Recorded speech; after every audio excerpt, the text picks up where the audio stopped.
Hi Brian, and thanks for joining us. Today we're going to be diving into one of the most complex areas of crypto taxation, DeFi reporting. Hi Gerard, thank you so much for having me again. So let's get started with the basics. Why has DeFi made tax reporting so much more complicated? Yeah, that's a great question. DeFi is decentralized, which means users interact with smart contracts across multiple chains, often without centralized records, and that makes tracking gains, income, and cost basis much harder. Plus, many assume that if they didn't cash out to fiat, they owe nothing, but that is not true. Crypto, earned from staking, airdrops, or lending, can still be taxable income, depending on your jurisdiction. Okay, so since it's so hard to track, what is the most common mistakes you've seen DeFi users make during the tax season? There are a couple. For this exercise, I'm going to pick out the four main ones. The first is misclassifying DeFi income. Things like staking rewards or liquidity pool returns must be reported. The second is when people don't track their cost basis, which is essential for capital gains calculations. I've also seen gas fees being ignored, which obviously can be deducted. The final one, using incomplete wallet data, especially when people using multiple wallets and chains like Arbitrum or Polygon. Okay, so what exactly needs to be tracked for DeFi tax compliance?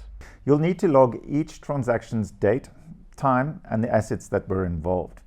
How much was sent and received, the fair market value in fiat at the time, wallet addresses, gas fees, and ideally which platform or protocol you were using at the time. Without this information, you're going to risk incorrect reporting, and that could trigger audits.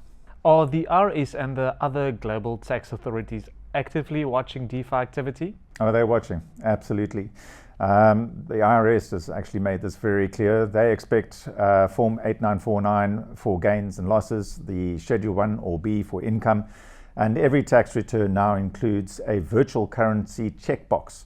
Other countries like the UK, Australia, Canada are also following suit with this DeFi-specific rules. So there are no more flying underneath the radar moments available anymore. Everything is going to become clearer and clearer. Okay, Brian, that seems straightforward enough. So what is your specific advice for DeFi users who feel overwhelmed by all of this?